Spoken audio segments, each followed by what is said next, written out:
여기 있는 단어들, 태도들 이런 것들은 여러분 이제 고등학교 1학년 때는 무조건 꼭 나오는 애들이니까 요거는 계속 좀 공부를 해봐요. 왜냐면 어느 정도 지금 선생님이 거의 진도 다 나가는 상태거든. 그래서 요거는 계속 반복해서 좀 봐줬으면 좋겠어가지고 그 단어집은 얘들아 계속 그냥 한 번씩 봐주고 태도, 용어들, 여러분 모르는 단어들, 그런 한자들 그런 것들 자주 봐줬으면 좋겠어요.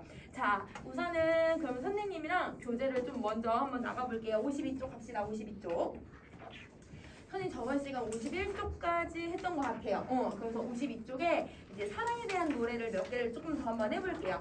자, 황진이의 작품 또 볼 거야. 우리 저번에 황진이 작품 뭐 봤었냐면 동짓딸 기나긴밤 이걸 봤잖아요. 그때 여러분 밤의 시간을 엄청 얘들 아주 우리랑 생각하는 거랑 다르게 이 사람은 되게 구체적으로 대조도 시키고 여러분 이제 사랑의 감정을 잘 드러냈는데 여러분 여기서도 사랑의 감정을 잘 드러낼 거야. 자, 그럼 한번 살펴볼게. 제일 첫 번째. 청사는 우리 지금 52쪽이에요. 자, 청사는 내 뜻이요. 그러면 여러분 지금 여기서 청사는 내 뜻 이렇게 표현을 해요. 그러면 여러분 여기는 A는 B 이렇게 표현을 하고 있으니까 그러면 여러분 요거는 우리 뭐라고 볼 수 있냐면 은유법이라고 보셔도 될 것 같아요. 그러면 청산을 뭐에다가 지금 비유를 하고 있냐면 내 뜻을 청산에다 비유하고 있다고 생각을 해주면 될 것 같아. 자, 그러면 여러분 내 감정, 나의 어떤 생각을 산이라고 하는 자연물로 표현을 하고 있구나 라고 생각해 주시면 되고 그 다음 것도 마찬가지예요. 녹수는 님의정. 그러면 여러분 녹수라고 했으니까 우리는 수만 읽어도 되잖아요. 물은 님의 마음이라고 표현을 하고 있네요. 그러면 여러분 님의 마음하고 내 마음을 다 자연에다 빗대고 있다라고 생각을 해주면 되겠지. 이것도 그러면 은유라고 보면 되겠다. 그쵸?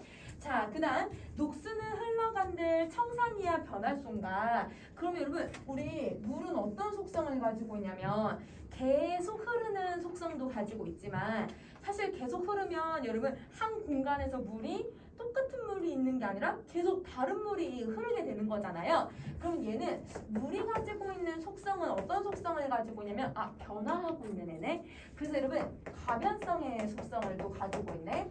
근데 여러분 얘는 또 무슨 속성을 갖고 있냐면 그 물이 얘들아 만약에 막히지 않는 한 계속 흐르잖아요. 그러면 물이 가지고 있는 항상성, 항상 흐르는 성질, 항상성 영원히 흘러가니까 이거를 여러분 우리는 영속성이라고 해요. 영원한 성격을 영속성.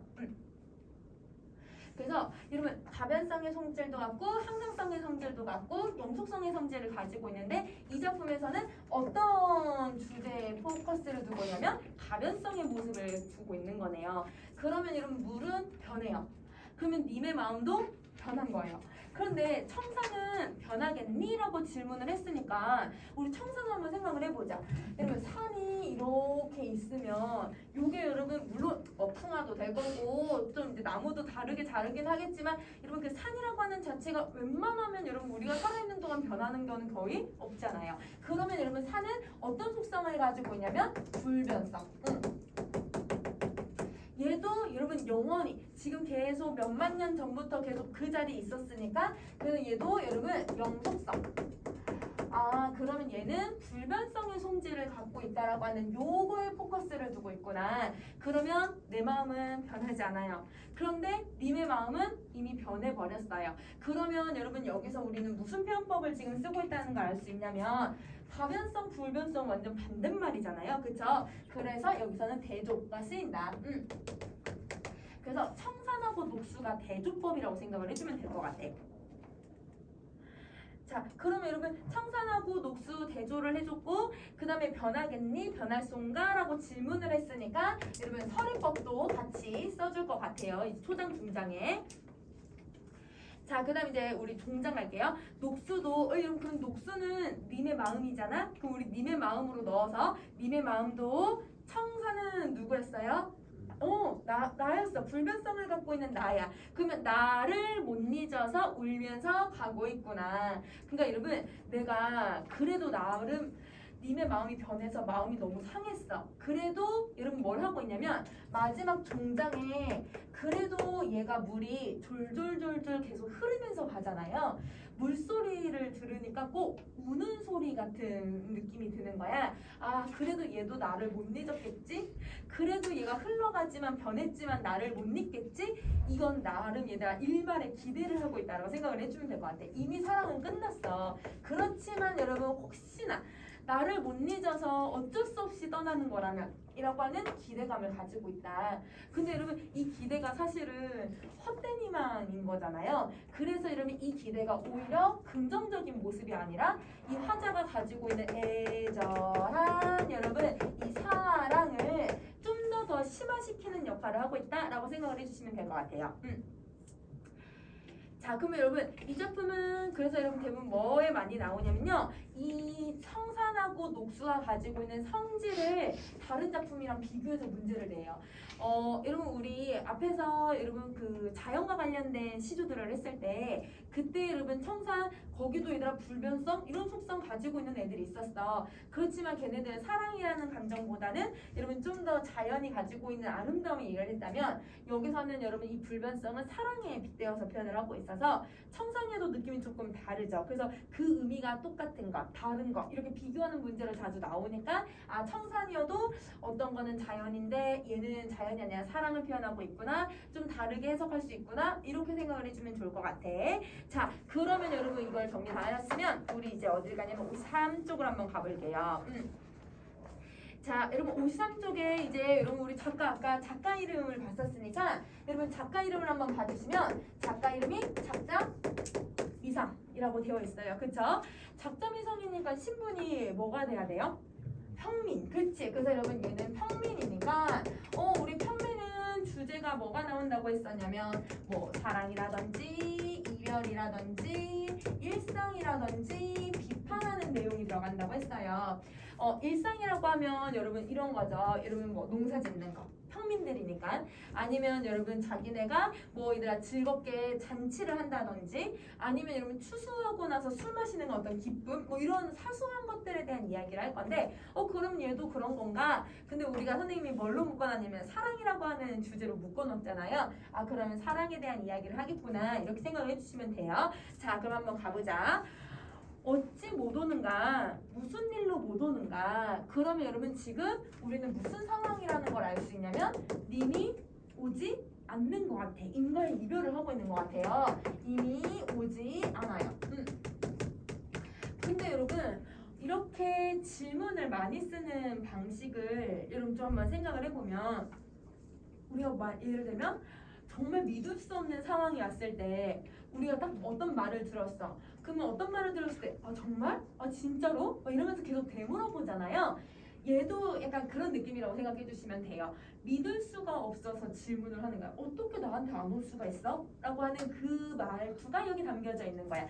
다음 시간 선생님이 고려가요에서 가실이라고 하는 작품을 배울 건데 거기도 똑같아 얘들아. 질문의 방식을 많이 쓰고 있으면 이 질문의 방식이 믿을 수 없는 나의 감정을 표현을 할 때 쓰는 말이라고 생각을 해주시면 돼요. 그러니까 이 이별과 이미 오지 않는 사실을 믿을 수가 없는 거지. 이미 오지 않는 사실을 믿을 수가 없다. 자 그럼 초장 했으니까 이제 중장 갈게요. 너 오는 길에 무쇠성을 싸고 성 안에 담을 싸고 담 안에 집을 짓고 집 안에 두지가 뭐냐면 뒤주. 옛날에 쌀 놓는 뒤주 있잖아요. 사도세자가 죽은 여러분 그 뒤주 있잖아요. 그 뒤주를 놓고 그 안에 또 궤를 짜고 그 안에 너를 필자형으로 결박해 놓고. 이런 필자형이 뭐냐면 우리 한자 중에 마음 신자가 있고 거기에 이렇게 되어 있는 걸 이걸 필자라고 하고 필이라고 하거든요. 필. 그러면 여러분 이 필자 보면 여기 이렇게 되어 있잖아요.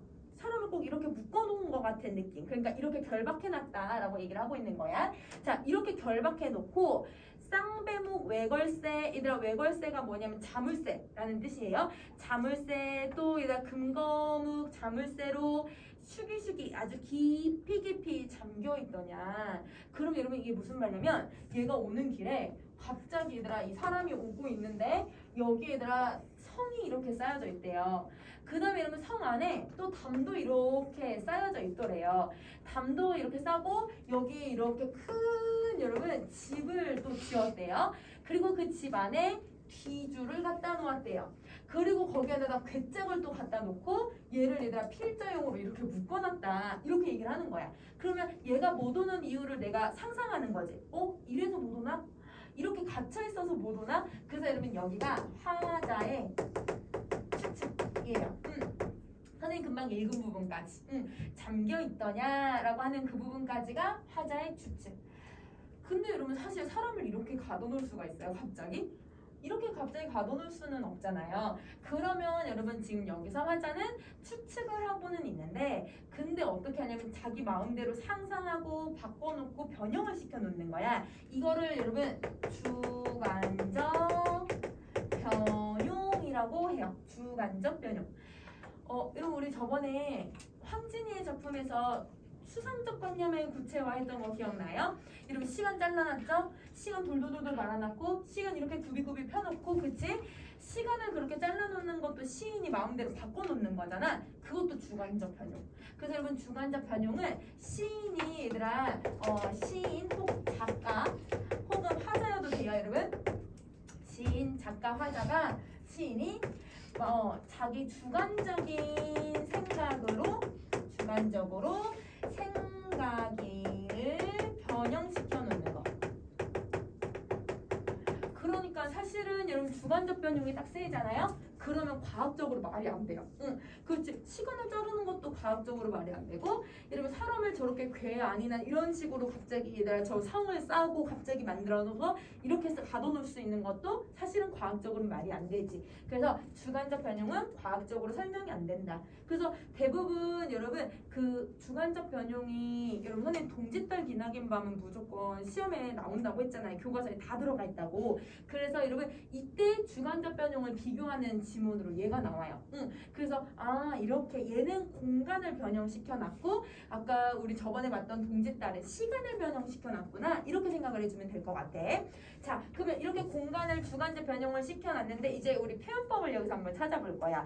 자, 여러분 선생님 읽은 부분까지 얘들아 잠가 있더냐까지의 표현법을 찾을 건데요. 성, 담, 집, 두지. 얘들아 똑같은 말 계속 반복해서 한 번씩은 더 나오죠. 기본적으로 여러분 반복법을 사용을 하고 있고요. 그 다음에 여러분 성, 담, 얘들아 집, 두지, 괴. 여러분 열거를 해놓는 거야. 맞아. 공간을 나열해놨으니까 열거법을 사용을 하고 있고요. 자, 그 다음에 여러분 다시 여러분 이렇게 쓰였어요. 너 오는 길에 무쇠성을 싸고 라고 했는데, 그러면 자 우선 여러분 여기까지 다 열거법까지 썼니? 다 썼으면 여러분 여러분이 한번 밑줄 한번 그어줘. 여러분 무쇠성을 싸고에다가 밑줄 한번 그어주실래요? 무쇠성을 싸고에 밑줄을 긋고 거기다 A라고 표시를 한번 해주세요. 그 다음에 성 안에라고 되어 있죠. 거기다 밑줄을 긋고 B라고 한번 표시를 해주세요. 자, 그 다음에 담싸고에다가 밑줄을 딱 그어주고, 여러분 요거 선생님 이거 A라고 해야 되는데 B라고 무의식지 마. B라고 해놨다. 나 미안해. A라고 표시를 해주고. 그래서 여러분 성 나왔으니까 A가 되고, 그 다음에 여러분 담 나왔으니까 B라고 표시해주고, 담 안에 밑줄 긋고 B라고 표시를 해줄게. 자, 그 다음에 여러분 다시 또 뭐가 나왔냐면 여러분 집을 짓고라는 말 나왔잖아요. 자, 집을 짓고 밑줄 그시고 C라고 표시를 할게요. 자, 그리고 집 안에다가 다시 C라고 표시를 해줄게요. 자, 그 다음에 여러분 두지 놓고에다가 밑줄 긋고 D라고 표시할게요. 그걸 D. 그 다음에 여러분 두지 안에가 밑줄 긋고 그것도 D라고 표시를 할게요. 자, 그 다음에 얘들아 괴를 짜고를 여러분 우리 E라고 표시를 할게요. 자, 그러면요 여러분 지금 문장이 원래는 어떻게 되어 있냐면 여기까지가 이게 하나야. 얘들아 앞에 너를 얘들아 너 오는 길에 무쇠성을 싸고가 하나야. 그 다음에 성 안에 담 싸고가 하나고요. 그 다음에 담 안에 집을 짓고 이게 하나예요. 그러면 여러분 끝에 나온 부분이 앞에 다시 나오고, 그 다음에 끝에 나온 부분이 앞에 다시 나오고, 끝에 나온 부분이 앞에 다시 나오고 있잖아요. 꼬리 물듯이 계속 되풀이되고 있어요. 꼬리 물듯이 앞에 나왔던 내용이 다시 나오고 다시 또 나오고 다시 나오고 이거를 연세법이라고 하죠. 그래서 여러분 요거를 연세법이라고 한다. 여러분 우리 그 노래 중에 원숭이 엉덩이는 빨개 빨가면 사과 사과는 맛있어 맛있으면 바나나 여러분 그 앞에 나왔던 거 다시 되풀이 되잖아요. 이게 연세법. 그래서 여러분 여기는 연세법 쓰이고 있다 이렇게 생각을 해주시면 되고 자 그 다음에 하나 더 갈 거예요. 자 여러분 어떤 애를 갈 거냐면 여러분 여기 A, B를 보시면 뭐뭐 안에 뭐를 싸고 라고 되어 있고 그 다음에 여기도 얘들아 뭐뭐 안에 뭐를 짓고 뭐뭐 안에 뭐를 하고 이런 식으로 표시되어 있잖아요. 문장의 구조가 거의 비슷해요. 맞아. 우리 문장 구조가 비슷하면 무슨 표현법이에요? 대구법. 그렇지. 우리 여러분 여기서는 대구법도 쓸 수 있다. 그래서 여러분 여기서 연세법, 열거법, 그 다음 반복법, 대구법 아주 다양한 표현법이 쓰이고 있다라고 생각해주고 하나 더 갈 거야. 얘들아 무슨 표현법을 쓰고 있냐면 공간이 점점 넓어져야 아니면 점점 좁아져요? 좁아져요. 맞아요. 그러면 여러분 이거는 점점 작게 표현을 하고 있는 거잖아요. 이거를 우리는 점강법이라고 얘기를 해요. 점층의 반대말이야 얘들아. 자 여러분 점강법은요. 점층법의 반대말. 우리 여러분 저번에 점층법 선생님을 했던 거 혹시 기억나요? 점층법은 인식의 확대나 아니면 여러분 감정이나 인식의 확대나 길이가 점점 길어지는 것을 얘기하는데 여러분 점층법은 커져야 돼. 그런데 얘는 작아질 거야. 그래서 여러분 여기서는 점강법 이렇게 쓰일 거예요. 자 그러면 여러분 또 마지막 하나 더 찾을게요. 여러분 맨 마지막에 잠겨 있더냐라고 질문을 했는데 나 사실 이게 잠겼어 안 잠겼어? 잠겨져 있지 않겠지 얘들아. 왜냐면 사람을 이렇게 가둬놓을 수가 없으니까. 그러면 여러분 답이 정해졌지만 그래도 질문을 하는 거야. 그러면 서리법. 서리법을 사용을 하고 있네요. 자, 그 다음에 이제 여러분 우리 그 다음 곳 가자. 너가 왜 그렇게 안 오니? 왜 그리 안 오는 거냐? 그러니까 나 진짜 믿을 수가 없는 거야. 어떻게 네가 이런 상황도 아닌데 어떻게 나한테 안 올 수가 있지? 이렇게 믿을 수 없는 상황을 얘기해요. 자, 이제 마지막 동장 갑시다. 한 해도 12달. 그쵸? 여러분 1년은 12달이에요. 한 달은 30날. 이러면 1년 이제 한 달은 또 30일이에요. 근데 그 중에 나를 와볼 하루가 없니? 이렇게 말을 해. 근데 여러분 이제 이 마지막 말투는요. 어떻게 나한테 안 올 수가 있어? 어떻게 그 하루를 나한테 시간을 못 내줄 수 있어? 이런 식으로 얘를 탓하고 있는 거잖아요. 이렇게 남을 탓하는 것을 우리는 무슨 태도라고 하냐면 이런 원망이라고 얘기를 하죠. 그래서 여러분 이 글은 맨 마지막에 원망의 태도를 드러내고 있다라고 생각을 해주시면 돼요. 자 그러면 여러분 우리 69번을 보시면 그러면 여러분 다 바로 고를 수 있을 것 같아요. 선생님 맨 마지막에 여러분 정서 태도를 딱 얘기해줬으니까 69번에 69번 얘들아 임의 안에 대한 걱정 아니겠죠? 그 다음에 인과 영원한 사랑을 하면 그러면 이제 여기 와야 되겠지 그치? 자 그 다음에 인과 보낸 후에는 아닐 거야 그쵸? 그러면 여러분 님의 오지 않는 거에 대한 원망 답은 4번 돼야겠지 그래서 여러분 얘는 요렇게 정리해 주시면 될 것 같아요. 여러분 표현법이 조금 많아서 여러분 요거는 그리움이라고 하는 정서 원망이라고 하는 정서를 물어보거나 아니면 아까처럼 주관적 변형 그리고 표현법 이거 되게 많이 쓰인 작품이야. 자 그럼 이제 다음 페이지도 넘어갑시다. 다음 페이지 가볼게요.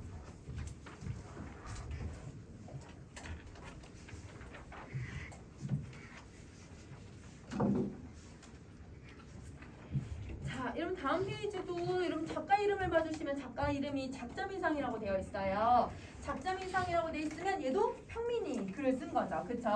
자 평민이 글을 썼어요. 그러면 여러분 지금 이 작품하고 아까 앞에 봤던 작품을 좀 비교를 해보면 둘 다 평민이 썼잖아. 평민이 쓰니까 얘들아 시조긴 시조인데 얘들아 지금 길이가 조금 다 어때요? 짧아요? 길어요? 되게 길어요. 우리 저번 시간에 봤던 작품들이랑은 다 다르게 되게 길죠. 그럼 여러분 이렇게 중장이 길어지는 애들을 우리 뭐라고 부르기로 했었냐면 사설시조. 그치? 그래서 이런 평민들을 썼기 때문에 그래서 여러분 이런 시조들을 사설시조라고 얘기를 해요. 그러면 여러분 우리 사설시조는 어떤 특징을 갖기로 했었냐면 이렇게 중장이 엄청 길어질 거야. 그래서 여러분 사설시조는 중장의 길이 확대 요게 드러난다. 중장의 길이합비가 잘 드러난다. 자, 그럼 여러분 요것도 한번 봐볼게요. 자, 여러분 첫 번째 초장.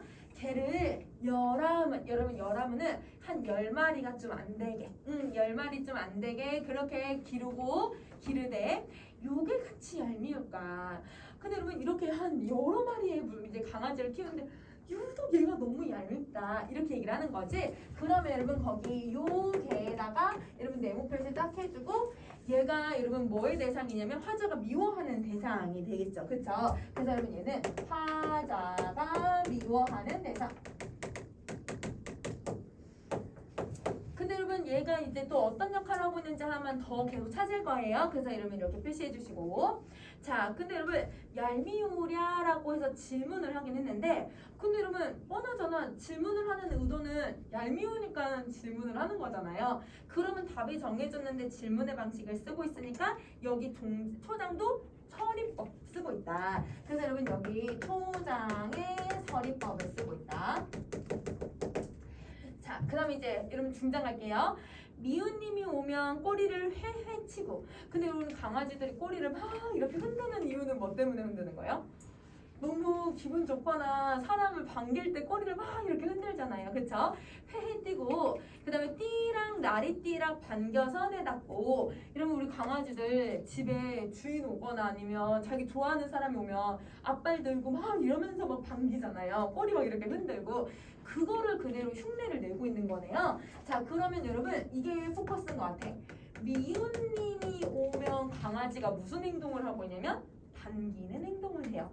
그래서 여러분 미운님이 오면 이 개의 행동이 반기고 있는 거야. 그러면 화자 주인의 입장이랑은 같은 행동을 하는 게 아니라 주인이랑 반대되는 행동을 하고 있는 거지. 그치?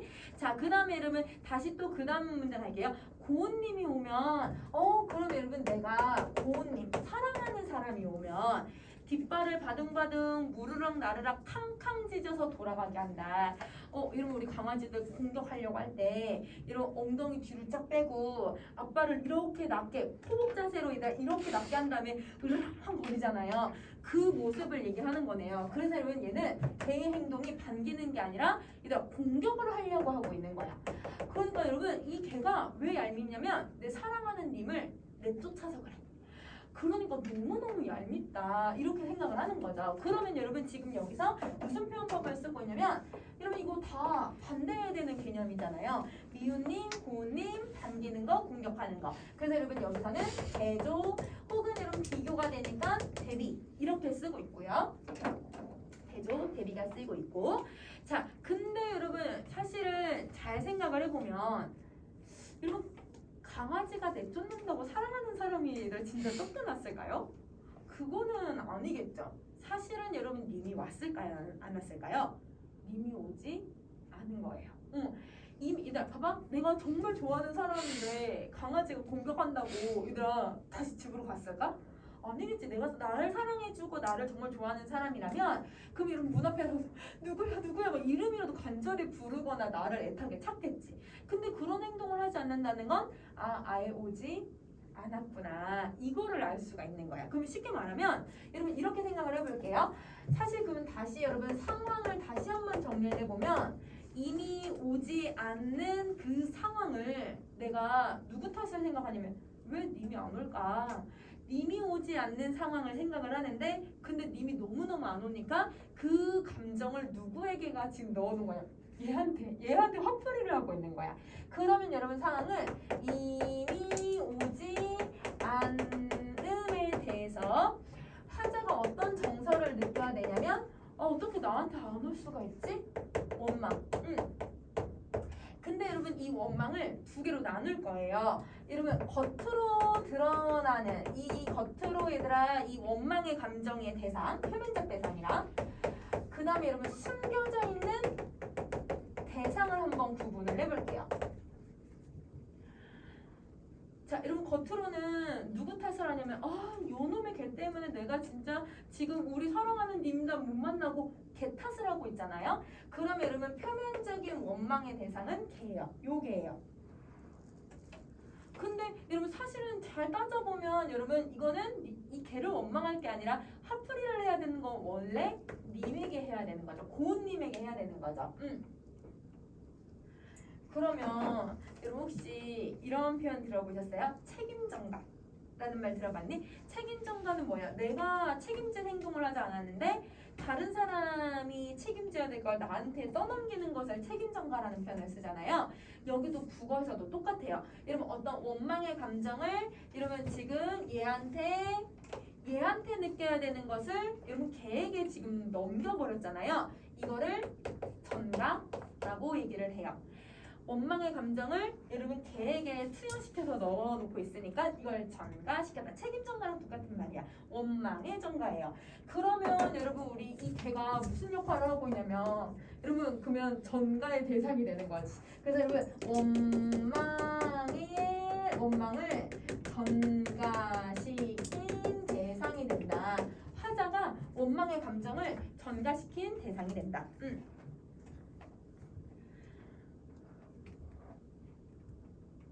그래서 이 작품은 사실 얘들아 이 원망의 대상이 이렇게 두 개로 나뉘고 있다라고 하는 게 사실 이 작품의 가장 큰 여러분 문학적 의의를 갖고 있는 내용이에요. 그래서 이렇게 이 개와 똑같은 의미를 가지고 있는 그런 시를 골라봅시다 하는 거 우리 다음 시간에 배울 거거든요. 그래서 이걸 좀 여러분이 기억을 해주시면 좋을 것 같아요. 자 그러면 여러분 여기 이제 선생님이 지금 중장까지 읽었는데 중장에서 우리 몇 개만 동그라미 표시 한번 해볼게. 자 여러분 뭐에다가 동그라미 표시하냐면 여러분 우리 두 번째 줄에 회 있어요. 회는 일단 꼬리 치는 모습을 흉내내는 거죠. 자 그래서 여러분 회에다가 동그라미 표시를 한번 해주시고 자 그 다음에 여러분 우리 세 번째 줄에 버둥버둥 얘들아 이 공격하려고 하는 얘 행동을 얘기하고 있는 거잖아. 그래서 여러분 태도를 보여주고 있으니까 버둥버둥으로 동그라미 표시할게요. 자 그 다음에 여러분 세 번째 줄에 캉캉이라는 표현을 써요. 여러분 이거는 이제 소리를 흉내내는 말이죠. 그럼 여러분 선생님 동그라미 표시한 애들은 기본적으로 뭘 하고 있는 거냐면 다 얘들아 흉내내는 말들인 거네. 그래서 여러분 요거는 음성 상징어. 해하고 버둥버둥은 여러분 우리 이제 의태어 태도를 이제 이 모습을 흉내내고 있으니까. 근데 여러분 캉캉은 소리를 흉내내고 있으니까 의성어. 그래서 여러분 이렇게 모습을 얘들아 모양을 흉내내고 있으면 의태어. 그렇지 않고 캉캉처럼 여러분 이렇게 얘들아 소리를 흉내내고 있으면 의성어. 얘를 이렇게 정리를 해주면 될 것 같아요.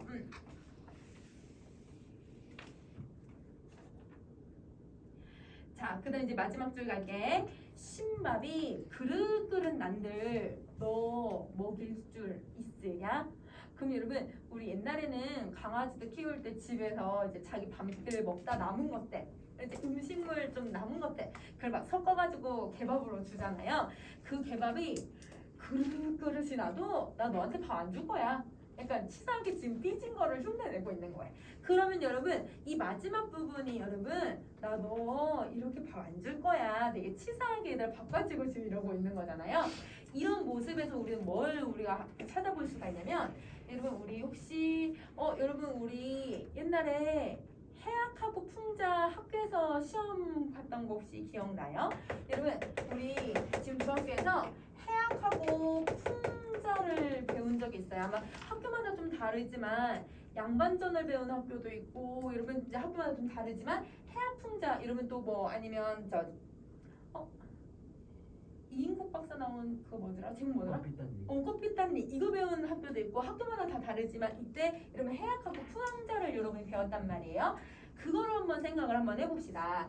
여러분 해학은 여러분 웃음을 유발을 시켜요. 근데 이 웃음의 유발이 근데 대상에게 어떤 대상을 만드는 거냐면 동정, 약간 얘들아 긍정적인 웃음을 만들어내는 게 해학.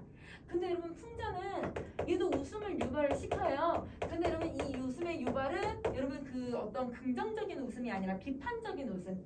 그래서 여러분 상대를 얘들아 비판하는 대상이 나왔을 때 이걸 풍자라고 얘기를 하는데요. 이게 여러분 우리 고전시가의 대표적인 특징 중에 하나예요. 고전시가 특히 평민들이 부르는 작품들은 해악 아니면 풍자가 잘 드러나거든요. 근데 이 작품은 이런 맨 맞아 우리는 웃기지는 않은데 옛날 사람들은 이게 되게 재밌었나 봐. 그래서 여러분 요거를 보면서 나 강아지한테 밥 안 줄 거야 막 이런 행동을 하고 있는 게 이러면 이거를 이러면 웃음을 유발을 시키는 건데 근데 여러분 여기서는 사랑하는 사람을 비판하는 거는 아니잖아요. 강아지를 비판하는 건 아니잖아. 그래서 여러분 여기서는 동정이 약간 진짜 안 됐다 이게 아니라 긍정적인 시선을 얘기를 해. 그래서 여러분 사랑하는 사람을 얘들아 조금 부정적으로 보는 게 아니라 긍정적이고 연민과 어떤 이 사람에 대해서 그냥 재밌게 표현을 하려고 하는 거잖아요. 그래서 여러분 여기는 해악성을 좀 많이 드러낸다. 이러면 우리가 문학에서 이걸 동정이란 표현을 써요. 연민이란 표현을 쓰거든요. 그게 진짜 저 사람 안 됐다 안 됐으면 얘들아 웃으면 안 되지. 얘들아 막 우리 좀 만약에 예를 들어서 나라에 무슨 큰일이 발생했어. 이재민이 발생하거나 아니면 수재민이 발생하거나 뭐 이렇게 했어. 근데 그 사람들에 대한 어떤 연민의 감정이 만들어지지만 그 사람들 보고 막 웃어요? 그거는 아니죠. 여기서 여러분 이 동정의 웃음이라는 건 그 대상이 되게 귀엽거나 이 사람이 되게 얘들아 약간 너무 뭐라고 하지? 약간 되게 긍정적인 가치를 가지고 있는 사람들이야. 우리 코미디 프로를 보면요. 코미디 프로에서 대부분 약간 이런 경우들이 많이 나와요. 약간 모질라 보이는 사람들. 그리고 약간 모질라 보이는 되게 귀여운 사람들. 그런 흉내를 내가지고 이러면 웃음을 유발하는 사람도 있고 아니면 정치를 비판하거나 아니면 시대 상황을 비판을 해가지고 그거 갖고 웃음을 유발하는 블랙 코미디가 있고 그래서 여러분 그 블랙 코미디는 약간 상대를 까고 있는 거니까 그러면 이런 막 우리 그 옛날에 대통령 후보들 막 나왔을 때 지금 대통령 뽑혔지만 김건희 막 흉내내고 막 했잖아요. 그런 거는 여러분 사실은 풍자예요. 근데 그런 게 아니라 막 사람들 나와가지고 되게 귀여운 행동을 하거나 아니면 여러분 걔네들 누구냐? 갑자기 이름이 생각 안 나. 개그맨들이 옛날 사람들 흉내 내거나 아니면 조금 모질라게 코 이렇게 막 이렇게 흐르는 것처럼 표현하고 이런 거는 그러면 해악이라고 생각을 해주면 돼. 그럼 옛날에도 이런 비판을 하는 대상이 안 나오면 그럼 다 해악이라고 생각을 해주면 돼요. 그 이 해악을 누가 만드느냐? 음성상징어가 자주 만들어낸다. 그래서 여러분 이 음성상징어가 해악성을 이 작품에서는 두드러지게 만든다. 이렇게 생각을 해주면 좋을 것 같아. 그래서 여기서는 해악성이 잘 드러난다. 자, 그러면 여러분 선생님 하나만 더 정리하고 우리 잠깐 쉬는 시간을 할게요. 그러면 여러분 이렇게 해악과 풍자가 드러나는 작품들은 어떤 아름다움을 느낀다고 표현을 하냐면 이거를 우리는 골개미가 나타난다. 이렇게 표현을 해요. 골개미. 이 골개미는요. 웃음을 유발함으로써 문학작품에 가치를 부여하는 것을 얘기를 해요. 그래서 여러분 골개미는 어떤 대상을 깎아내림으로써 웃음을 유발시키는 방식을 얘기하는 건데 그게 해악성과 여러분 풍자예요. 그래서 여러분 만약에 학교에서 우리가 고등학교 올라가면 선생님들께서 골개미의 정점에 있는 작품이다 이렇게 사설시적으로 이렇게 평가해서 문제를 내시는 경우가 있어요. 그러면 골개미는 웃음을 유발하는 애들이구나 이렇게 그냥 생각해줘도 될 것 같아. 자, 그러면 얘는 이렇게 정리를 하시고 그러면 우리 얘들아 잠깐 쉬는 시간을 하고 그 다음에 이제 현실 비판을 하는 작품들을 한번 좀 봐보도록 할게요.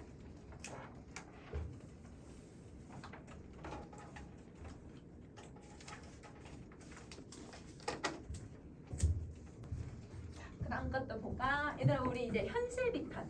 자 여러분 이제 현실 비판을 네 가지 이제 네 번째 주제로 볼 건데요. 얘는 현실을 비판하는 부분이니까 아까 여러분 우리 해악하고 풍자 중에 풍자가 여기는 쭉 다 쓰이는 거야. 그래서 여러분 여기 이제 선생님이 작품을 하나, 둘, 세 작품을 볼 건데요. 이 세 작품에서 이게 현실 비판이 들어가 있으니까 풍자도 들어갈 거고 혹은 해악이 들어갈 수도 있어. 웃음을 유발하니까. 그럼 한번 살펴보자. 자, 제일 첫 번째 여러분 55조. 자, 두꺼비가 두꺼비를 얘기를 해요. 그래서 여러분 두꺼비가 파리를 물고거든 얘들아. 파리를 물고 두허미에 치달아 앉아. 여러분 치났다라는 게 여러분 치솟아라고 하는 표현은 어떤 표현이에요? 솟아 있는데도 좀 더 올라와 있는 걸 치솟아라고 하고 눈을 치뜨다는 거예요. 그냥 뜨는데 이렇게 눈을 더 크게 뜨는 것을 치뜨다라고 하잖아요. 그럼 치달아 앉는다는 건 여러분 그냥 가만히 앉아 있는 게 아니라 고개를 얘들아 막 이렇게 어깨를 막 이러면서 얘들아 어떻게 보면 약간 의기양양하듯이 얘들아 어깨를 이렇게 올리면서 앉아 있는 걸 얘기를 해. 그래서 여러분 우리 약간 그 사자 같은 애들이 근데 그 이렇게 절벽 위에 막 그런 사진 있을 수 있잖아요. 사자가 뭐 이러면서 있는 것처럼 그렇게 앉아 있는 상태를 얘기하는 거야. 그러면 여러분 지금 이 두꺼비가 파리를 입에 물고 있는 상태니까 뭐 얘들아 뭐 양육강식의 세계로 보면 잡아먹을 수는 있을 것 같아요. 근데 이런 잡아먹었으면 빠르게 해서 삼키던지 아니면 뭘 해야 되냐면 여러분 그냥 씹어 먹던지 그렇게 하면 그냥 과학적으로 설명할 수 있는데 입으로 얘들아 이거를 장난을 치면서 어떻게 하고 있냐면 얘들아 이렇게 의기양양 자기 어깨를 막 이렇게 되게 센 척하고 있는 상태잖아요. 그러면 여기서 두터비는 어떤 애를 얘기하는 걸까? 힘이 센 탕가놀이를 얘기를 해. 그렇지. 그래서 여러분 여기서 두터비는요. 첫 번째 힘이 센 조선시대의 탕가놀이를 얘기하고요. 좀 더 여러분 좀 세밀하게 보면 중앙관리라기보단 지방에 살고 있는 관리. 그래서 여러분 지방관리라고 좀 볼 수도 있고 지방관리라고도 볼 수 있고 그래서 두 가지로 해석을 하고요. 자, 그 다음에 여러분 파리는 그럼 두터비한테 잡혀먹는 애들이잖아요. 그러면 여러분 파리는 힘이 약한 백성들. 그래서 여러분 탕가놀이에 수탈을 당하는 그런 백성들이라고 생각을 해주면 될 것 같아. 자, 그러면 다시 한번 가보자. 건너산을 바라봤는데 백송골, 여러분 송골매, 매를 얘기를 해요. 매가 하나 떠 있거늘 가슴이 깜짝 놀라서 풀떡 뛰어내렸다가 두엄 아래 자빠졌구나. 그리고 여러분 또 두엄도 어떤 애냐면 두엄이 대부분 얘들아 이제 비료를 주려고 퇴비를 섞어놓은 그런 지푸라기를 두엄이라고 얘기를 해요. 근데 우리 옛날에는 퇴비가 비료가 있는 게 아니니까 사람의 이제 인분, 얘들아 그러니까 분뇨를 그걸 이제 지푸라기에 잘 삭혀가지고 그걸로 얘들아 비료를 줬었거든요. 그게 이제 비료였는데 그러니까 여러분 똥에다가 그걸 섞어놓은 거야. 똥에서 얘들아 되게 자기가 센 척을 하고 있는 애야. 그런데 여러분 거기 아래 자빠졌다고 생각을 해보세요. 그러니까 얘들아 아마 똥도 다 묻어있는 상태일 거고 그러니까 누가 봐도 얘들아 웃음거리인데 얘가 어떻게 하냐면 마침 날쌘 나리길망정이었지 애헐질 멍들 뻔했다. 그러니까 여러분 괜히 얘들아 뻘쭘하니까 나여서 이렇게 해서 쭈르륵 굴러가지고 이렇게 해서 내가 좀 안전하게 내려왔지 다른 사람들 같았으면 멍들었어 이러면서 되게 센 척을 하는 거야. 자빠져 놓고는 얘들아 그 똥에서 굴러 놓고는 다른 사람들이 볼까봐 이렇게 해서 걱정하는 모습을 보여주고 있는 거죠. 그러면 여러분 여기서 송골매를 한번 보시면 송골매는 지가 쫄았잖아요. 그럼 얘보다 힘이 더 센 애를 얘기를 해요. 그러면 여러분 탕감놀이들하고 지방관리보다 힘이 더 센 애가 누굴까? 중앙에서 파견된 관리. 그래서 여러분 얘는 첫 번째 중앙관리라고 봐주면 될 것 같고 자, 의미 하나만 더 정리를 해보면 여러분 이게 조선 후기에 지어진 작품이란 말이에요. 조선 후기에서 여러분 이 지방 관리들이 그래도 좀 무서워했던 사람들이 또 누구였냐면 서양 세력들. 얘들아 서양 세력들이 얘들아 배 타고 막 들어오고 막 배 연안에 막 세워놓고 얘들아 막 우리나라 들어오려고 막 호시탐탐 노리고 있었잖아. 서양 세력들. 그러니까 이제 나라가 이제 열리는 개항하는 그런 시기에 여러분 이런 서양 세력들에 대한 약간 두려움을 가지고 있었다 이렇게 봐주면 될 것 같아요. 자 그러면 여러분 얘는 이렇게 여러분 파리랑 여러분 송골매랑 두터비의 양육강식의 세계를 여러분 이게 이제 우리 당시에 조선 후기의 사회적인 모습에 빗대어서 표현을 하고 있잖아요. 그래서 여러분 요거는 상징으로 보셔도 되고 아니면 두터비나 송골매는 여러 가지의 뜻을 가지고 있으니까 중의법으로 보셔도 상관은 없어요. 그래서 우선은 근데 이제 상징으로 더 많이 보고는 있어서 선생님이 상징법이라고 쓰는데 간혹 몇 학교에서는 이걸 중의법으로 설명하시는 선생님들도 계세요. 그래서 선생님은 그냥 상징법으로 설명하고 그 선생님들이 만약에 설명할 때는 그때 다시 설명해 줄 테니까 여러분 우선 상징법이라고 생각해 주면 돼. 얘는 그러면 여러분 해학성이 두드러질까요? 아니면 이게 여러분 풍자가 더 두드러질까요? 풍자, 두터비 비판을 하는 거지. 그러니까 여기서는 풍자의 기법이 좀 더 많이 쓰이고 있다. 이렇게 생각해 주시면 돼요. 자, 그러면 여러분 다음 페이지로 가셔서 여러분 이제 창을 내고자라고 하는 작품을 한번 가볼게요. 자, 요것도 여러분 지금 사상시조에다가 여러분 작자 미상이니까 평민들이 글을 쓰고 있어요. 그쵸? 그럼 이제 한번 시작을 해볼게. 창을 내고자, 내 마음에 창을 내고자. 근데 여러분 우리 가슴에 창문을 만들 수 있어요? 안 되죠? 이거는 과학적으로 불가능하죠. 그 우리 아까 배운 거 주관적 변형이 여기 쓰이는 거야. 맞아. 그래서 여러분 여기에 주관적 변형이 여기에 쓰이고 있고요. 자, 그 다음 표현도 하나 더 정리를 해보면 창을 내고자라는 말이 들어가면 이걸 A라고 표현을 하고 그게 안 들어가면 B라고 한번 표시를 해보자. 그러면 여러분 첫 번째 창을 내고자 A, 창을 내고자 A, 그 다음에 내 가슴에 라고 했으니까 이건 B, 그 다음 다시 창을 내고자 라고 했으니까 이거 A. 그러면 여러분 무슨 표현법을 쓰고 있냐면 AA, BA 구조가 들어가 있네요. 그럼 여러분 이 AA, BA 구조는요 민요에서 되게 많이 쓰이는 기법이에요. 그래서 여러분 얘를 민요적 율격이라고 얘기를 해요. 그래서 여러분 얘는 민요에서 많이 쓰이고 있어서 민요적 율격이라고 표현을 한다. 그래서 반복법의 하나의 방법인데 여기서는 이거는 민요에서 많이 쓰이는 반복법 이렇게 생각을 해주면 될 것 같아. 자, 그 다음에 다시 가볼게요. 고모장지, 세살장지, 들장지, 열장지. 여러분 뭔가 장지라고 하는 애들을 4개나 지금 서술을 해놨어요. 그러면 여러분 여기서 이 장지가 뭐냐면 장지문을 얘기하는 건데 우리 옛날 초가집을 이렇게 보면 초가집이나 아니면 한옥집을 보면 여러분 문이 여러분 막 이런 식으로 여러분 이렇게 문 살이 이렇게 붙어가지고 여기 이렇게 해서 이런 식으로 문을 열게끔 되어 있잖아요. 근데 이제 이게 어떤 것도 있냐면 이런 식으로 얘들아 열심으로 이렇게 해놓으면 이걸 이제 열장지라고 표현을 하고 여기에다가 무늬가 있어 막 이런 식으로 육각형 모양을 만들어내기도 하고 아니면 여러분 이거를 짤 때 그냥 하나 둘 뭐 이런 식으로만 짜기도 하고 이렇게도 짜기도 하고 막 다양한 방법들이 있을 거 아니에요. 그거를 종류를 고모장지, 세살장지, 열장지, 들장지라고 표현을 하는 거예요. 장지문의 모습을 나열해 놓고 있는 거지. 그러면 여러분 선생님 여기서 나열이라고 지금 말을 했으니까 여러분 무슨 표현법을 지금 쓰고 있냐면 열거법을 쓰고 있는 거네요. 장지문을 열거해 놓고 있다. 장지문을 열거해 놨어요. 자, 그 다음에 암돌적이, 수돌적이 여러분 이게 뭐냐면 여러분 거기 아래에 보면 암톨적이, 술통적이라고 되어 있는데 암나사, 수나사 같은 애들이라고 생각을 해주면 돼. 여러분 문을 열고 닫으려면 사실 문 한쪽을 경첩을 달아가지고 열고 닫을 수 있게 고정시켜야 되잖아요. 그럼 우리 저기 뒤에 문도 보면 저기 위아래로 3개의 옆에 경첩이 달려있죠. 저 경첩에서도 고정되어 있는 애가 있고 이렇게 움직이는 애가 하나 있어. 그게 고정되어 있는 거랑 움직이는 게 여러분 암톨척이 수돌척이라고 해요. 그러니까 여러분 이 문의 옆에다가 이렇게 해놓은 애들을 얘기하는 거지. 만들어 놓는 하나의 종류야. 자, 그 다음에 대목걸쇠 크나큰 장도리로 뚝딱 박아서. 그럼 여러분 대목걸쇠가 여러분 요거는 뭐냐면 자물쇠예요. 그래서 여러분 여기 또 이렇게 자물쇠 매달아 놓을 수 있겠죠. 자물쇠를 장도리 망치로 뚝딱 박아 이런 표현이야. 그럼 여러분 여기서 뚝딱이라고 되어 있는 데다가 동그란 표시를 해주시면요. 그 여러분 뚝딱은 여러분 뚝딱뚝딱뚝딱 소리를 흉내내는 말이잖아요. 음성상징어 쓰고 있는 거네요.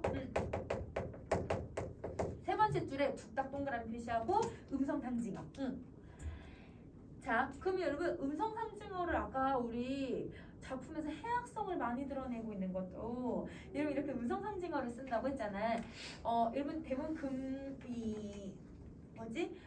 여기서 대부분 골개미를 가지고 있는 작품들은 음성상징어를 많이 써요. 근데 여기서도 음성상징어를 써서 이걸 나간다. 자, 이렇게 뚝딱 박아서 내 마음에 창을 만들고 싶다. 자, 그럼 여러분 창문을 만들려고 하는 이유가 도대체 뭘까? 그 다음 걸 봤더니 이따가 여러분 하는 여러분 선생님이 하다가 많다 혹은 여러분 이게 크다라는 뜻이거든요. 많다 크다. 근데 거기에다가 여러분 지금 하가 부사처럼 혼자 쓰여요. 그럼 얘는 많이 하는 크게 부사로 그냥 해석을 해주면 될 것 같아. 그래서 여러분 이따가 많이 답답할 때면 열고 닫아 보려고 한다. 이렇게 표현을 하고 있네. 그러면 여기서 화자가 창문을 만들려는 의도는요. 내 마음의 답답함을 해소하기 위해서. 그래서 여러분 얘는 답답함 해소. 답답함을 해소하려고 하는 거고요. 그러면 여러분 여기서 맨 마지막에 열고 닫는 행위를 하고 있잖아요. 그럼 이 열고 닫는 행위도 답답함을 해소해 보려고 하는 행위가 되는 거겠지. 그래서 여러분 답답함을 해소해 보려고 한다. 그러니까 화자가 너무 답답하니까 이걸 어떻게든 해소해 보려고 열고 닫고 창을 만드는 행위들을 하고 있다. 이렇게 생각해 주시면 돼요. 자, 그러면 이 작품은 사실은 근데 현실을 완전 비판한다기보다는 백성으로 살아가기가 답답하다 그냥 이런 얘기를 하고 있는 거잖아요. 그러니까 여기서는 좀 더 얘들아 이 대상이 좀 안쓰러워 보여. 그런데도 얘들아 아까 음성 상징어 사용하거나 아니면 여러분 어떤 그냥 우리가 사용하는 일상적인 사물을 쭉 나열해 놓거나 이런 방식을 가지고 우리는 웃기진 않는데 옛날 사람들은 이게 되게 웃겼나 봐. 여러분은 지금 안 웃길 텐데 여러분 그 이상한 그 변호사 우영우 있잖아요. 거기 이제 주인공이 박은빈이잖아요. 박은빈이 완전 아기 때 여러분 그 개그 콘서트라고 하는 프로그램이 있었어요. 거기에 나왔었거든요. 한 10살, 11살 정도 되는 애였는데 그때 나와가지고 뭘 했었냐면 거기에다가 그 수다맨이라고 하는 개그맨이 있었어. 선생님 어렸을 때였거든. 그러니까 여러분 수다맨이 뭐냐면 오늘은 뭘 암기를 하는 거야. 그 개그 프로그램에서 여러분 그 지하철 1호선 노선도 있죠. 그걸 순서대로 암기를 해요. 막 얘들아 그 사람 막 순 넘어갈 때까지 얘들아 무슨 역 막 이러면서도 막 그 얘기를 하거든요. 그 옆에서 이제 박은빈이 흉내내면서 똑같이 따라를 해요. 그거 보고 사람들 진짜 재밌었어. 제일 인기 많은 코너였거든요. 여러분 딱 들어서 저게 뭐가 웃겨? 약간 이런 얘기를 하잖아요. 근데 선생님 어렸을 때 되게 재밌었어. 그게 얘들아 그냥 단순한 사물을 나열해 놓는 건데 진짜 얘들아 이 사람 막 실수 한번 하거나 아니면 박은빈이 옆에서 또 이제 실수하면 애들이 이제 막 너무 귀여워가지고 사람들 웃고 막 재밌고 이렇게 했었거든요. 여러분은 이해 못하죠. 그럼 선생님도 사실 얘들아 여기서 왜 이 열고 닫고 하는 행위가 왜 얘들아 웃겼는지 이해는 안 되지만 그 당시 사람들은 이게 그 사람들의 마음을 해소하고 그 과정에서 얘들아 웃음을 유발하면서 그 백성들이 천진난만하게 살아가는 모습을 보여주는 거야. 그러니까 이거는 왜 우리가 똑같이 웃어야 돼? 웃음 코드가 우리는 다르지만 이 당시에는 이 사람들이 되게 그걸 가지고서 세상을 바라보는 시선이 해학적으로 잘 드러난다. 이렇게 그냥 생각해 주시면 좋을 것 같아요. 그러면 여기서 이 작품에서 그러면 해학성이 잘 드러나는 이 첫 번째 이유 뚝딱이라고 하는 음성 상징어를 사용을 했어요. 그 다음에 여러분 일상에서 사용할 수 있는 사물들을 쭉 나열해 놨잖아요. 아까 여러분 선생님 수다맨이라고 하는 개그맨처럼. 그래서 여러분 얘는 일상 사물을 나열해 놓는 방식도 여러분 해학성이 드러나고요. 그 다음에 여러분 세 번째는 또 어떤 부분이 해학성이 잘 드러나냐면 여러분 지금 화자가 여러분 이렇게 주관적 변형을 시키고 있잖아요. 가상의 상황을 설정해 놨잖아요. 이런 주관적인 변형을 시키고 있는 것도 여러분 해학성을 잘 드러내는 방식 중에 하나다. 이렇게 생각을 해주면 좀 쉬울 것 같아. 요거는 이제 고등학교 1학년 때 배운다기보다는 사실 고등학교 2학년 문학교과서에 들어가 있는 내용이에요. 그래서 요거 할 때는 해학성을 대부분 좀 주로 배우고 있어서 이런 게 해학성이구나 이렇게 생각을 해주면 좋을 것 같아. 자, 그러면 여러분 76번을 풀려면 여러분 또 다른 작품을 봐야 되잖아요. 근데 그게 선생님이 여러분 57쪽에 넣어놨어요. 57쪽의 지문 읽고 그리고 우리 76번을 한번 풀어보도록 할게요. 자, 그러면 여러분 57쪽. 자, 한숨아, 새한숨아, 너는 어느 틈에 들어온다. 자, 그럼 여러분 지금 여기서 한숨아라고 이름을 부르고 있잖아요. 그러면 여러분 한숨은 살아있는 애가 아닌데 이름을 부르고 있어. 그러면 여러분이 표현법 두 개를 찾으실 수 있을 것 같아요. 우선 이름 부르는 표현법이니까 돈호법. 그렇지. 그래서 여러분 첫 번째는 돈호법을 사용을 하고 있고요. 그 다음에 두 번째는 무슨 표현법을 쓰고 있냐면 사람처럼 그렇지 의인법을 쓰고 있는 거야. 이렇게 두 가지를 쓰고 있는 거예요. 그러면 여러분 도노법을 쓰는 이유는 누구를 설정하기 위해서 쓰는 거냐면 듣는 사람을 만들기 위해서 도노법을 쓰잖아요. 도노법은 청자를 설정해요. 근데 여러분 청자는 영어에서도 여러분 배우겠지만 몇 인칭이에요? 너 2인칭이야. 맞아, 2인칭이야. 그래서 여러분 얘는 2인칭에 해당해요. 자, 그러면 선생님 왜 2인칭에 대한 설명을 하는지 한번 이제 볼게요. 여러분 한숨아 새가 가는 한숨이야. 그래서 얘들 한숨을 쉴 때는 이렇게 되는 게 아니라 이렇게 되는 되게 길게 쉬는 한숨을 얘기를 하는데요. 한숨아 새 한숨아 너 여러분 너니까 여러분 이게 2인칭이고 한숨을 지칭하는 말이죠. 그쵸? 너 어느 틈으로 들어온다. 이렇게 표현을 했어. 근데 여러분 현대풀이를 봐. 선생님이 우리 들어온다라고 되어 있는데 현대풀이는 뭐라고 되어 있냐면 들어오는 냐. 여러분 뭘로 해석하고 있냐면 질문으로 해석을 하고 있어요. 자 여러분 요거는 봤을 때는 질문이 아니라 들어온다라고 했을 때 평서형처럼 쓰이잖아요. 평서형이 아니라 우리가 이거를 의문형으로 해석을 해야 되는 거예요. 왜 얘를 의문형으로 해석을 해야 될까? 그거를 한번 정리를 한번 해볼 거야. 자, 그래서 여러분 아마 아래 좀 칸이 좀 많이 남아있죠? 거기에다가 쭉 정리 한번 해봅시다. 우선은 여러분 이 의문형이 어떤 의문형, 왜 의문형으로 해석하는지를 아시려면 의문형의 종류를 먼저 파악을 하셔야 될 것 같아요. 자, 의문형 어미를 한번 정리 한번 해볼게요. 의문형 어미.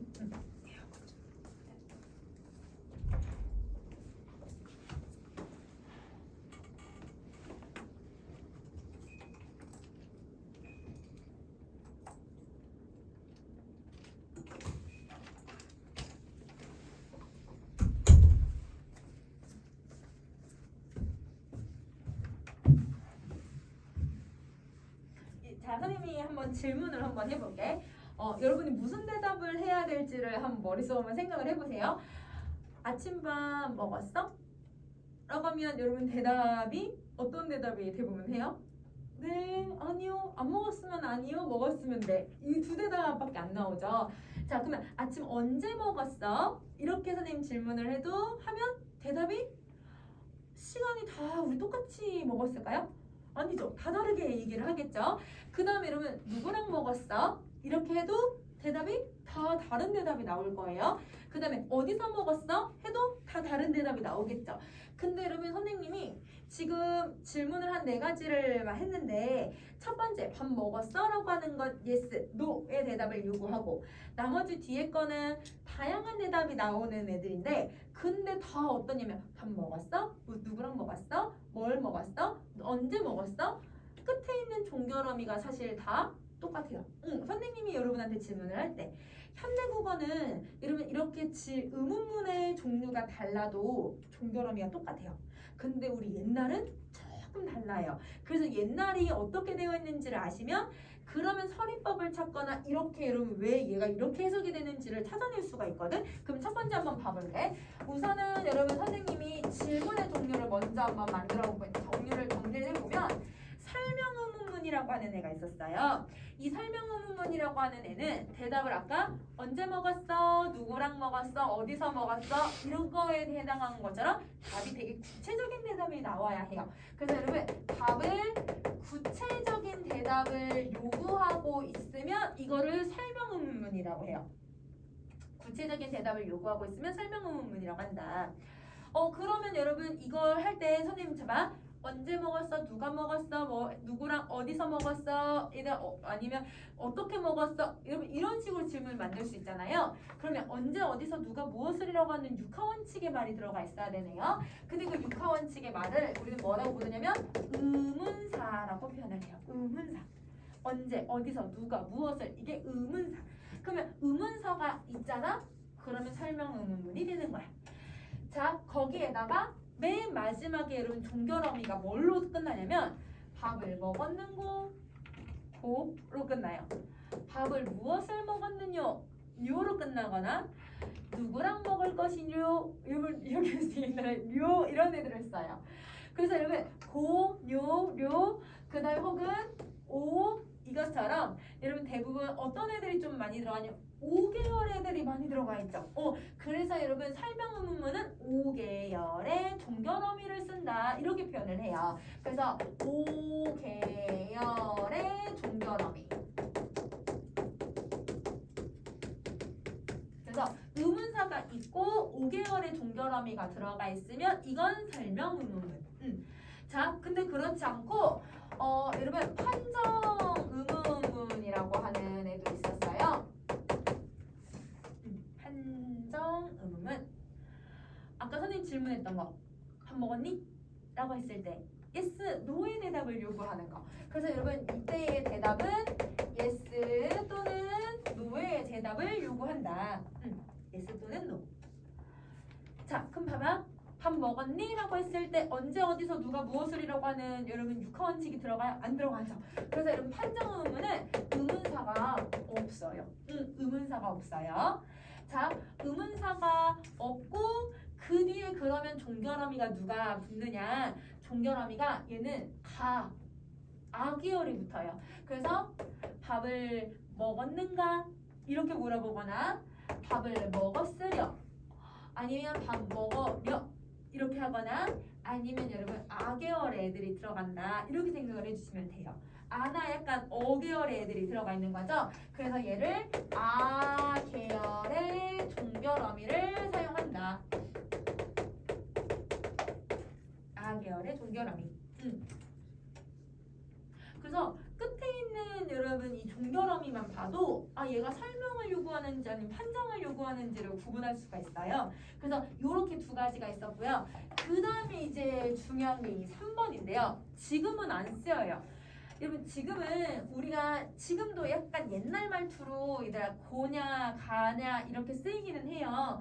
특히 이제 부산 사투리 이게 제일 잘 나와있는데 선생님 부산 사투리를 잘 못해서 그래서 여러분 이거를 구분하시는 선생님 못하는데 선생님 이제 문법적으로 공부를 할 때는 얘가 그게 이렇게 사투리에서는 좀 잘 남아있어.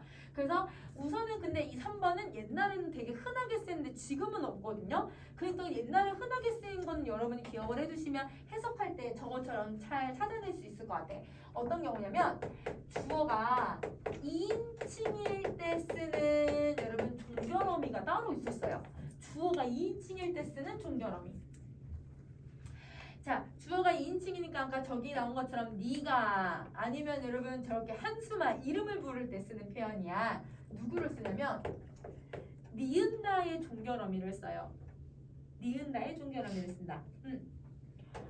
그러면 여러분 여기 들어온다 할 때 여기 지금 니은다 들어가 있는 거 보이세요?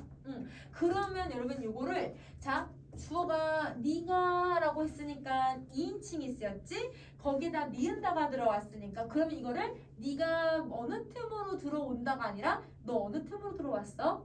이렇게 질문을 해줘야 되는 거야. 그러면 여러분 얘가 의문영어미구나 2인칭일 때는 이거를 기억을 해주셔야 그래야 여러분이 서리법을 찾든 대화체를 찾든 아니면 의문영어미를 찾을 수 있을 것 같아요. 자 그러면 여러분 요게 주어가 2인칭이라고 했잖아요. 그러면 다시 하나만 더 정리하면 설명 의문문하고 그럼 판정 의문문은 몇 인칭일 때 썼을까요? 2인칭이 따로 있으니까 1인칭이랑 3인칭 그렇지. 그래서 여러분 설명 의문문하고 판정 의문문은 1인칭하고 3인칭일 때만 사용을 해요. 그래서 이런 애들이 나올 때만 쓴다. 그래서 옛날에가 오히려 더 체계적인 문법 체계를 가지고 있었어. 지금은 다 똑같았잖아. 아까 밥 먹었어? 누구랑 먹었어? 어디서 먹었어? 다 똑같았는데 지금은 다 다르게 옛날은 다 다르게 이렇게 생각을 해주면 될 것 같아. 자 그러면 여러분 여기 왜 이렇게 해석했는지 이해되세요? 근데 만약에 여러분 이렇게 한수마라고 이름을 불렀잖아요. 그러면 여러분 이름을 부르면 그러면 여러분 이 청자가 곧 주어가 되거든요. 그래서 얘를 생략시키는 경우들이 있어. 그래서 선생님이 여기에다 도노법을 써주고 니에랑 들어온다 저 세 가지를 쓰는 이유는 여러분 요게 생략될 수 있으니까 여러분 이렇게 도농법이 쓰이고 니은다가 쓰인다든지 아니면 이거 빼고 2인칭이 들어가고 니은다가 들어가든지 그러면 무조건 얘는 다 의문문으로 해석한다. 여러분 내가 없어도 한수마라고 하는 도농법이 들어가 있으니까 그럼 니은다는 의문형. 그 다음에 여러분 여기 이게만 있어도 요거가 2인칭이니까 니은다 여러분 의문형 이렇게 해석을 해주시면 될 것 같아요. 자 그러면 여러분 지금 화자는 한수만 너 도대체 왜 들어오고 있니? 이렇게 얘기를 하고 있는 거야. 자, 그 다음에 여러분 다시 한번 가보자. 고모장지, 새살장지, 들장지, 열장지. 아까 완전 똑같다. 그죠? 그 다음에 암돌자기, 수돌자기, 배목걸새, 뚝딱박 완전 똑같다. 그치? 자, 크나큰 자물쇠로 수기 깊이 채워버렸는데 근데 얘들아 자물쇠까지 채워버렸대요. 그런데도 병풍이라 덜컥 접고 족자라 대대골 말아서 너 어느 틈으로 혹시 들어왔니? 그러니까 여러분 우리 병풍은 이렇게 접을 수 있잖아요. 부채처럼 그 접은 틈 사이로 끼어서 들어왔니? 아니면 족자는 얘들아 이렇게 돌돌돌돌 이렇게 말거든? 이 돌돌돌 말았을 때도 그때 같이 들어왔니? 얘가 도대체 어느 틈에 들어왔는지를 내가 이해 못하겠다 이렇게 얘기를 하고 있는 거야. 근데 여러분 선생님 여기 세 번째 줄에 있는 니 어느 틈에 들어왔니? 이것도 왜 의문문으로 해석하는지 아시겠죠 여러분? 니은다 들어가도 의문형 해석을 해요. 자 그 다음에 어쩐지 너가 온 날이면 잠이 안 오더라. 그럼 여러분 진짜 한숨이 나한테 찾아와서 잠을 못 자는 걸까? 아니겠지. 내가 근심이 쌓여서 한숨이 나오니까 잠을 못 자는 거겠지. 그러면 여러분 화자는 여러분 이 근심이 많이 쌓인 상태인 거예요. 이게 상황이 되는 거죠.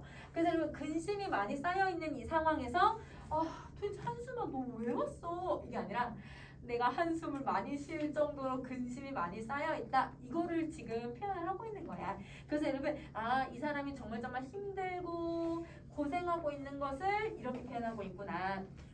그러면 여러분 얘도 약간 여러분 그 풍자에 해당할까요? 아니면 해악에 해당할까요? 해역이랑 비슷해요. 맞아요. 왜냐면 아까 창을 내고자랑 유사한 형식을 가지고 있어서 그래서 얘는 해역성이 잘 드러나는 작품이다 라고 생각해주면 좋을 것 같아. 그래서 여러분 이런 부정적인 상태를요 이거를 그래도 해학을 통해서 그래서 좀 웃음을 통해서 해학이라고 하는 웃음을 통해서 좀 어떻게 해보려고 하냐면 해소해보기 위해 노력을 하는 거잖아요.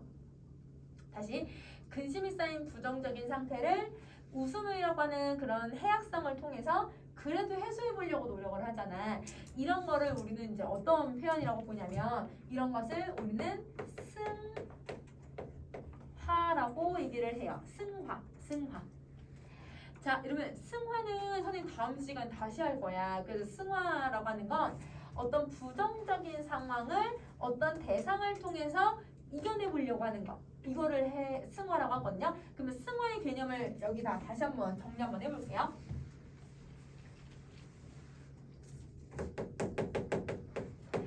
승화는 여러분 사실 다음 시간에 선생님이 제망매가라고 하는 작품을 할 건데 그 제망매가에서 물어보는 개념 중에 하나예요. 근데 제망매가는 여러분이 학교가 어느 학교가 되시더라도 1학년 때 동짓딸처럼 여러분 무조건 교과서에 그냥 한 작품씩 다 들어가 있는 그 내용인데요. 거기서 배우는 개념이에요.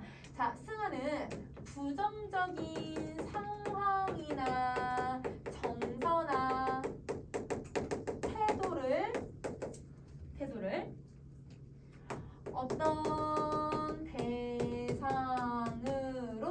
어떤 대상으로 이겨내는 것을 여러분 승화라고 해요. 그러니까 약간 극복의 태도가 들어가 있는 거죠. 그러면 여러분 부정적인 상황을 어떤 대상을 통해서 이겨내는 거. 그럼 저기서는 근심이 쌓여 있는 부정적인 상태를 여러분 뭘 통해서 웃음을 통해서 이겨내 보려고 하는 거. 그걸 승화라고 한다. 이렇게 생각을 해주면 될 것 같아. 자, 그러면 여기까지 여러분 개념 정리 다 하셨으면 그러면 여러분 우리 이렇게 하면 여러분 현실 비판까지도 정리를 했어요. 여러분 사전 시조하고 그 다음에 여러분 우리 그 옛날 고전 시가 저번에 했던 여러분 자연 뭐 나라 걱정 이런 것들 사랑 이별 이거랑 좀 약간 차이가 좀 나죠. 그런 차이를 좀 기억을 해주시면 좋을 것 같아요. 자, 선생님 작품 이제 도어 한번 그다음 것도 한번 보자. 58쪽에 여러분 이제 뭘 정리하냐면 탄로라고 하는 주제를 한번 봐볼게요. 탄로. 여러분 근데 탄로가 뭐냐면 한탄한다. 로 나이 드는 게 늙는 게. 근데 왜 이거는 늙음을 한탄함 이거를 얘기를 해요. 근데 여러분 나이 들어가는 거는 내가 어떻게 할 수 있어요? 나이 드는 건 어쩔 수가 없어요. 그럼 여러분 이게 아무리 겉모습이 동안이고 아무리 겉모습을 얘들아 뭐 의학적으로 얘들아 이거를 뭘 하든 얼굴은 그렇게 안 보여도 근데 여러분 신체적인 나이는 어쩔 수가 없어요. 얘들아. 그러면 나이가 들잖아?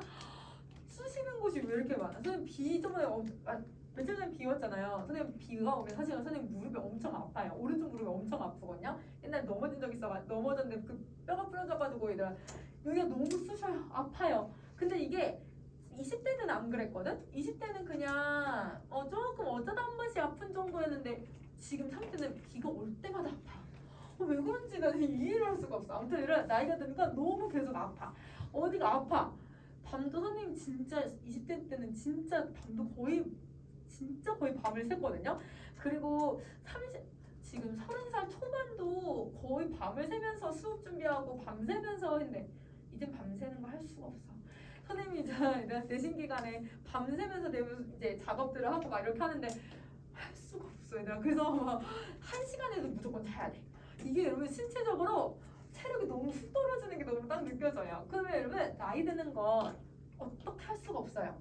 이거는 의학적으로든 과학적으로든 뭐든 아무것도 어떻게 할 수가 없는 거잖아. 그러면 여러분 여기서는 인간이 그러면 할 수 있는 게 없는 거네. 인간으로서 뭔가 할 수 있는 게 없으니까 이럴 때 그럼 우리 뭐 느낀다고 했냐면 인생무상. 우리 나이가 들어가는 게 인생무상의 태도 하나 있었잖아요. 얘는 무조건 인생무상이 하나 또 무조건 들어가 있어야 돼. 그래서 여러분 탄로를 소재로 하거나 탄로를 주제로 하고 있는 작품들은 인생무상이 무조건 나온다. 이렇게 생각해 주시면 돼요. 자, 그러면 여러분 얘는 어떻게 나이 드는 것을 받아들이고 있는지 우탁이라고 하는 작가는 진짜 나이 드는 거 싫었나 봐. 2작품 다 우탁이 쓴 거거든. 그래서 여러분 이 사람이 어떻게 이렇게 나이 드는 걸 바라보고 있는지 한번 봐보자. 자, 춘산. 여러분 춘산은 봄산을 얘기하죠. 봄산에 눈 녹인 바람. 건듯이 뭐냐면 문득이라는 뜻이에요. 문득 불고 관대 없다. 그럼 여러분 여기 이렇게 산에 눈이 이렇게 잔뜩 쌓여 있었나 봐. 근데 이런 봄바람에 얘가 살랑살랑살랑 이렇게 봄바람이 불어서 따뜻한 바람이 얘를 싹 다 녹여버렸대요. 그러면 자, 춘산은 여러분 바람이 눈을 녹게 해줬어요. 바람이 눈을 녹게 해줬어요. 그러면 일단 바람이 눈을 녹게 했으니까 하얀색으로 덮여있던 이 춘산이 어떻게 됐을까? 파릇파릇 니들아 막 새싹 돋는 모습들이 보이기 시작을 하겠죠. 그러니까 여러분 흰색에서 하얀 눈에서 여러분 푸른색으로 아마 변했을 거예요. 다 녹았으니까. 자, 그 다음에 적은 덫. 여러분 적은 덫은 여러분 잠시 동안 이런 뜻이거든요. 잠시 동안 빌려다가 마리 위에 불고 싶다. 마리가 얘들아 옛날에는 우리 머리를 얘기를 했어. 머리 위에 불게 하고 싶다. 이 봄바람을. 그럼 여러분 봄바람을 빌려올 수 있어요? 그건 아니죠. 내 머리 위에 얘들아 이렇게 머리에다가 빌려서 얘들아 바람을 쐴 수 있는 건 아니잖아. 이런 걸 그럼 주관적 변형이라고 하는 거야. 시인이 주관적으로 변형을 시키고 있는 거지. 자, 그럼 얘들아 봄바람을 빌려다가 왜 내 머리에다가 쐬려고 할까? 그럼 여러분 화자가 이렇게 있는데 화자가 얘들아 머리가 이렇게 만약에 있다고 하면 거기에다가 봄바람을 이렇게 따뜻한 봄바람을 쐬고 싶대요. 자, 왜 그런지 한번 봐보자. 귀 밑에 여러 해 동안 이렇게 귀 밑에 해묵은 서리를 녹여볼까 한다. 그럼 여러분 이 머리에 귀 밑에 이렇게 구렛나루가 서리라고 표현을 하는 거예요. 서리는 여러분 눈처럼 생긴 애여서 하얀색을 얘기하거든요. 근데 그 하얀색 귀 밑에라고 했으니까 구렛나루가 하얗게 변하는 거야. 머리털이 하얗게 얘들아 백발로 변하는 거예요. 그러면 여러분 머리에 있는 이 바람이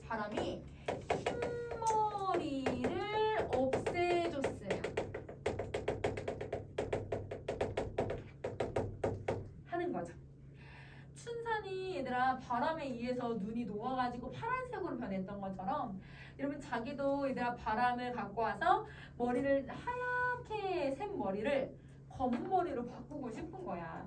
근데 옛날에는 얘들아 염색약이 있어요. 아니면 여러분 머리를 얘들아 옛날에는 길려야 했잖아요. 그러니까 여러분 이 흰머리가 다 보일 수밖에 없는 상황이야. 그러니까 그게 너무 싫다. 이렇게 얘기하는 거야. 흰머리가 싫다. 이렇게 얘기를 하고 있는 거지. 그러면 여러분 여기서 무슨 표현법을 쓰고 있는지 한번 봐보자. 여러분 서리는 진짜 서리를 얘기하는 게 아니었죠. 여러분 서리는 누구를 나타내고 있었냐면 흰머리를 나타내주는 말이에요. 그쵸? 그러면 여러분 이렇게 원각경험이 여러분 지금 거의 잘 드러나지 않잖아요. 그러면 여러분 우리 여기서는 은유법을 썼다라고 볼 수 있을 것 같아요. 은유법을 쓰고 있다. 자, 그러면 표현법 하나만 더 정리해보자. 춘사는 얘들아 색깔 변했지? 젊어졌지? 근데 여러분 자기는 젊어졌어? 안 젊어졌어? 안 젊어졌어. 춘산하고 자기하고 비교를 해주고 있는 거야. 그래서 여러분 이게 춘산과 화자를 비교하고 있다. 이렇게 정리를 해주시면 아 화자가 얼마나 여러분 이렇게 젊어지고 싶은지 보여주는 작품이라고 생각을 해주시면 될 것 같아요. 자, 그러면 여러분 이거 정리 다 하셨으면 그러면 여러분 59쪽에 있는 마지막 작품을 하나만 더 볼게요. 한 손에는 막대기를 잡고 또 한 손에는 가시를 쥐고 그럼 여러분 양손에 뭔가를 다 가지고 있는 상태야. 여러분 여기서 우리는 무슨 표현법을 찾을 수 있냐면 한 손에 뭐하고 형식 거의 비슷하죠? 여러분 대구법을 사용을 하고 있어요. 대구법을 사용하고 있다. 자, 그 다음 늙은 길 가시로 막고 오는 백발은 막대로 치려고 한대요. 그럼 여러분 여기서 백발이 올 수 있어요? 백발이 오는 게 아니죠. 뭐가 되냐면 나이가 드는 것을 막고 싶다. 이렇게 얘기를 하는 거야. 그러면 여러분 여기서 백발은 진짜 머리가 흰 머리가 아니라 나이 드는 거. 근데 여러분 나이 드는 걸 막대기로 치고 나이 드는 걸 여러분 가시로 막고 이럴 수 있어요? 이거 안 되죠. 이것도 사실은 화자가 주관적 변형을 하고 있는 거예요. 왜냐면 여러분 나이가 드는 건 눈에 안 보이는 추상적인 건데 근데 그거를 시간이 흘러가는 것을 막아보려고 하고 있으니까 이거는 여러분 주관적 변형 이라고 생각해 주면 될 것 같아. 자, 그리고 다시 백발이 자기가 먼저 알고 지름길로 오더라. 그럼 여러분 지름길로 온다는 건 백발이 천천히 오는 게 아니라 아주 빨리 온다. 이걸 얘기하는 거잖아요. 세월이 빨리 흘러가. 이거를 지름길로 표현을 하고 있다. 이렇게 생각을 해주시면 될 것 같아요. 그러면 여러분 선생님이랑 그럼 우타계 작품 지금 두 가지를 다 했잖아요. 그러면 80번 문제 여러분 푸실 수 있을 것 같아요. 80번 문제 한번 풀어보실래요?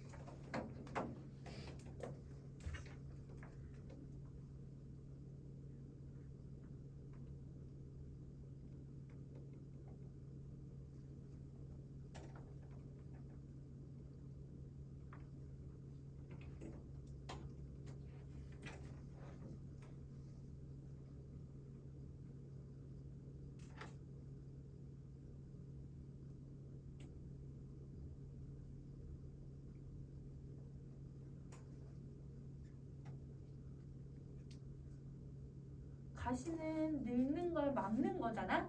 근데 여러분 여기 보기의 작품에서도 내가 나이 드는 걸 조금이라도 흰머리를 조금이라도 없애보려고 했던 게 누구였어요? 바람. 그치? 따뜻한 바람. 그러면 여러분 얘는 바람이랑 똑같은 말이 되는 거네. 답은 3번이 되는 거죠. 자, 그러면 여러분 우리 이제 시조는 오늘 끝 다 했어요. 그럼 우리 다음 시간에 가사 하나 남아있어서 가사를 하나 할 거고요. 가사는 좀 길죠. 가사는 하고 앞에 선생님이 조금 어렵다고 해서 향가랑 고려가요가 있었잖아요. 향가 고려가요까지 딱 하면 그럼 요체 끝났고 우리 고전시가를 1학년에서 배우는 고전시가에 거의 고등학교 1학년에 해당하는 걸 한 80%는 정리를 했어. 그래서 고전시가 쭉 정리했고 그 그 다음 거 이제 다른 걸 또 이제 나갈 거야. 그래서 여러분 다음 시간도 여러분 했던 거 여러분 선생님 다시 한번 복습 한번 더 할 거예요. 그래서 다음 시간도 선생님이랑 단어 시간을 볼 거니까 여러분 그 공부 좀 다시 한번 해보세요. 문제 얘들아 52쪽까지 풀어오는 거 숙제 알겠지? 오케이 오늘 여기까지 합시다.